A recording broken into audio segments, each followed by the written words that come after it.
Mesdames, Messieurs, bonsoir. La deuxième session ordinaire de la Haute Autorité de l'Audiovisuel de la Communication RAC s'est ouverte ce mardi. En procédant à l'ouverture des travaux, le président de la RAC, Édouard Locaux, a rappelé l'importance de cette session.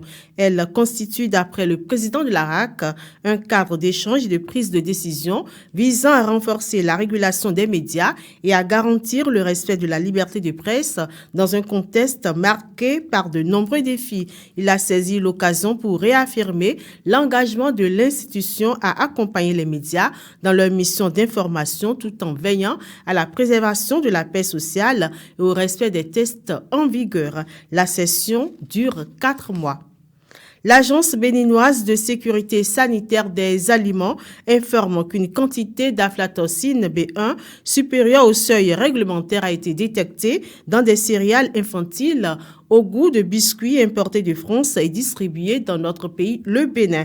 Les produits concernés sont blédine croissance céréales, vanille et lait 12 mois étui 400 grammes et blédine biscuit des 6 mois blédina 400 grammes. Les informations y afférentes ont été rendues publiques à travers un communiqué en date d'aujourd'hui signé par le directeur général de l'agence, Kenou J. Kizito Chabi Sika. Les 10 produits destinés aux nourrissons et enfants en bas âge sont considérés comme dangereux. Par conséquent, l'Agence béninoise de sécurité alimentaire demande aux distributeurs et à la population en général d'observer des mesures, j'y arrive, comme autre, procéder à l'arrêt immédiat de la vente des produits incriminés, procéder au rappel immédiat des lots concernés déjà vendus, diffuser l'information auprès de leur réseau de distribution respectif et procéder à l'arrêt immédiat de la consommation des produits concernés.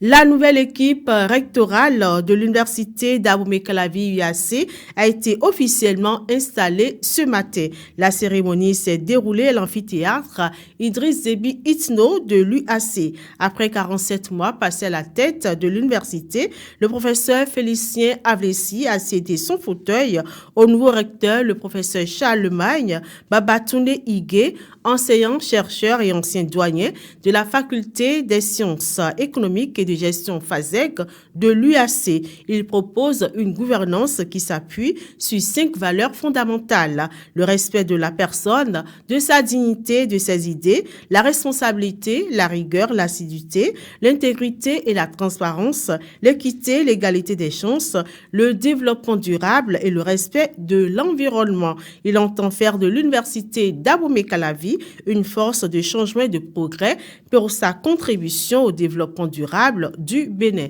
La cérémonie a été présidée par le directeur de cabinet du ministère de l'Enseignement supérieur et de la recherche scientifique et également président du conseil d'administration de l'UAC, Rogatien Tossou. Pour rappel, le nouveau recteur de l'UAC et son équipe ont été nommés au cours du conseil des ministres du 17 septembre dernier. Le conseil un conseil qui a également procédé également à la nomination de recteurs, vice-recteurs et secrétaires généraux des autres universités publiques du Bénin. Nous sommes à présent hors du Bénin. Le président américain Donald Trump a publié hier son plan pour mettre fin à la guerre dans la bande de Gaza. Il avait à ses côtés le premier ministre israélien Benjamin Netanyahou. Le plan de paix pour Gaza et sa région s'articule autour de 20 points.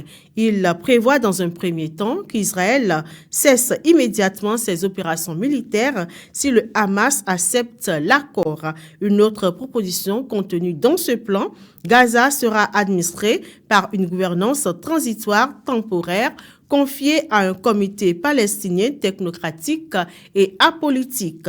Composé de Palestiniens qualifiés et d'experts internationaux, le comité devrait servir de transition jusqu'à ce que l'autorité palestine ait achevé un programme de réforme. Ce comité sera sous la supervision d'un conseil de paix présidé par le président américain Donald Trump et qui comprendrait en outre l'ancien ministre britannique Tony Blair. Il faut ajouter que que le dit plan doit être approuvé par le Hamas. Et selon Donald Trump, le plan a été mis au point avec le soutien de plusieurs dirigeants arabes et musulmans tels que les présidents égyptiens, indonésiens et turcs.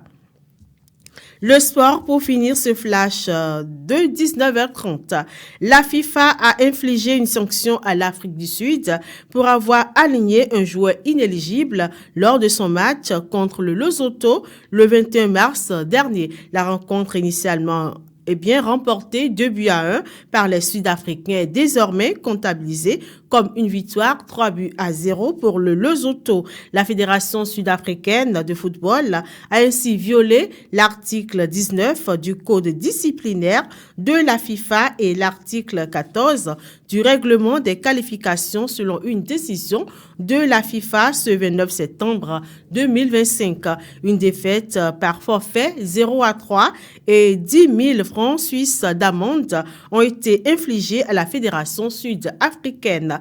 Le joueur Tebolo Mokoena, quant à lui, écope d'un avertissement. L'Afrique du Sud chute de 17 à 14 points à cause de cette sanction de la FIFA. Une aubaine pour le Bénin de remonter au classement avec 14 points devant les Bafana avec une meilleure différence de but à 2 jours de la fin des qualifications pour le mondial 2026. Mesdames, Messieurs, ainsi s'achève ce flash d'information. Merci pour votre attention. Suivez-nous également sur les canaux digitaux, à savoir Facebook, YouTube, TikTok, Instagram et Insta. Très belle suite de soirée.